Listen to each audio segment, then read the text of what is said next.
آپ کو پتا ہے مکہ میں ابو جہل بہت جلتا تھا، بہت نفرت کرتا تھا، پروپیگنڈا پھیلاتا تھا، جو جہاں ہے جیسے ہی کھڑا رہ جائے، جہاں ہے جیسے ہی کھڑے رہ جائیں، اور جو بیٹھے ہو بیٹھے رہ جائیں، اس لیے کہ محفل رسول کا ادب ہے یہ، سب کے اندر تحمل ہو، برداشت کی طاقت ہو۔ میں آپ سے پوچھتا ہوں، حضور کے نام کا ذکر کر رہا ہوں، اگر صبح تک کی کھڑا ہونا پڑے تو کھڑے ہو سکتے ہیں؟ تو پھر چیمی گوئیوں کی ضرورت ہی نہیں۔ میاں یہاں تو وہ مجمع ہے جو اپنی گردن حضور کی قدموں پر رکھنے آیا، سچ ہے یا نہیں ہے؟ تو آرام کس بات کا نام ہے؟ آرام کس کو کہتے ہیں؟ ظاہر سی بات ہے کھڑے ہوئے لوگوں کو یہ وسوسہ آتا رہتا ہے میں بھی بیٹھ جاؤں، بیٹھے ہوئے لوگوں کو یہ وسوسہ آتا ہے کہ میں پھیل جاؤں، یہ سارے وسوسے آتے رہیں گے، لیکن آپ کو توجہ آمنہ کے لال کی طرف رکھنی ہے، تاجدار مدینہ کی طرف رکھنی ہے۔ اس پورے مجمع کو دیکھ کر ایک ہی جملہ کہوں گا، اس کے بعد سب شانت ہو جائیں گے۔ وہ آئیں گے، آتے ہوں گے، ابھی آئیں گے، وہ آئیں گے، آتے ہوں گے، ابھی آئیں گے۔ یہی سوچ کے ہم نے محفل کو سجا رکھا ہے۔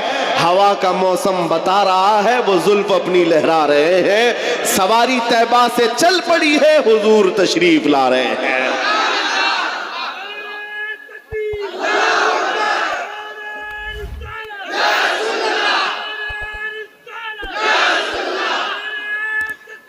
جس کے دل میں اب یہ عظمت ہو کہ حضور پاک کا جلسہ ہے، حضور پاک کا نام ہے، اور ہم اس امید سے بیٹھے ہیں کہ کبھی تو کرم ہوگا، کبھی تو نظر عنایت ہوگی، تو پھر اب وہ اپنی توجہ اس طرف رکھے۔ سنو، مکہ میں ابو جہل نے بہت پروپیگنڈے پھیلائے تھے، بہت برائیاں کر رکھی تھیں حضور پاک کی شان میں، جادوگر، ساحر، شاعر، مجنون، نہ جانے کیا کیا الفاظ سب کہہ دیا تھا۔ اور اس کے بعد ایک وقت ایسا آیا کہ اپنا جادو چلانے کے لیے اس نے ایک بہت بڑے شخص کو اس کے اوپر ہتھ کنڈا ڈالا۔ حبیب یمنی کا نام سنا ہوگا، ایک بڑا شخص تھا، مکہ میں اس کی مقبولیت بہت زیادہ تھی، اور ابو جہل جا کر کے اس کو بولتا ہے کہ آؤ، مکہ میں ایک شخص نکلا ہے جس کے جادو کے چکر میں سارے لوگ ہمارا دین چھوڑ کر نکل جا رہے ہیں، اور نہ جانے کتنے لوگ اپنے باپ داداؤں کے دین سے اب تک بدل چکے ہیں۔ حبیب یمنی نے کہا وہ کیا کہتا ہے؟ سب بتایا ایسے ایسے معاملات ہیں۔ تو سنو، توجہ، حبیب یمنی کہتا ہے میں خود آ کر کے دیکھوں گا مکہ میں، جس کو بھی برگلانے کی کوششیں ہوئی ہیں حضور پاک کے خلاف، تاریخ میں بتا رہا ہوں، توجہ چاہتا ہوں، تاریخ بتا رہا ہوں۔ حبیب یمنی جب آنے والا تھا مکہ، ابو جہل نے بہت استقبال کیا کہ اب تو معاملہ بڑا ہوگا، جب وہ کوئی سٹینڈ لے گا تو مکہ میں یہ جو چھوٹی جماعت ہے مسلمانوں کی سب کو ختم کر دیا جائے گا، بڑا سخت بھی ہے۔ حبیب یمنی آتا ہے اور کہتا ہے میں پہلے اس محمد صلی اللہ علیہ وسلم سے ملاقات کرنا چاہتا ہوں، میں ڈائریکٹ پوچھنا چاہتا ہوں، کچھ معاملات ہیں۔ اس نے آتے ہی حضور پاک صلی اللہ تعالیٰ علیہ وسلم سے ملاقات کی، اور اس کے بعد پوچھا کیا آپ نبی ہیں؟ کہا ہاں، میں اللہ کا آخری نبی ہوں۔ نبی اگر ہے، توجہ، تو اس نے کہا کہ آپ کے پاس کوئی معجزہ ہے؟ حضور پاک صلی اللہ علیہ وسلم نے خود پوچھا تو کیا دیکھنا چاہتا ہے؟ نبی مختار کل ہیں، جس کو جو چاہیں، ارے جہاں بانی عطا کر دیں، بھری جنت ہبا کر دیں، اور میرے مرشد فرماتے ہیں جہاں میں ان کی چلتی ہے وہ دم میں کیا سے کیا کر دیں، زمین کو آسماں کر دیں، سریا کو سرا کر دیں۔ حبیب یمنی سے پوچھا تم کیا دیکھنا چاہتے ہو؟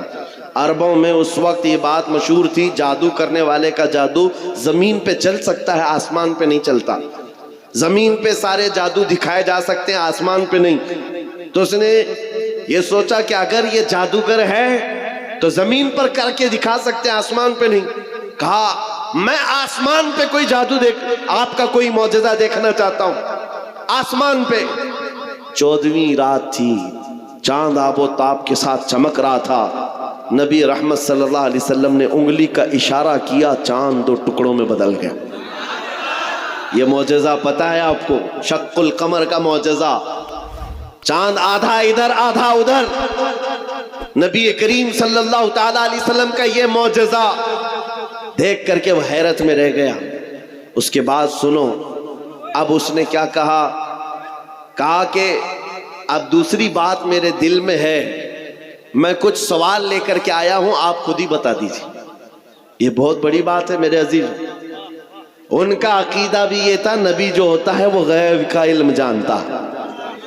کافروں کا بھی عقیدہ تھا دل کے حالات نبی جانتا ہے. حبیبی امنی نے کہا میں کچھ سوال لے کر کے آیا ہوں اپنے وطن سے. حضور نے فرمایا ہاں تیرے دل میں یہ بات ہے, تیرے گھر میں ایک معذور لڑکی ہے, تیری معذور بیٹی ہے, اور وہ ہاتھوں پیروں سے معذور ہے, اور تو چاہتا ہے کہ اس کو صحت و تندرستی ہو جائے. جا اللہ نے اسے شفا دے دیا. بیٹی کہاں ہے؟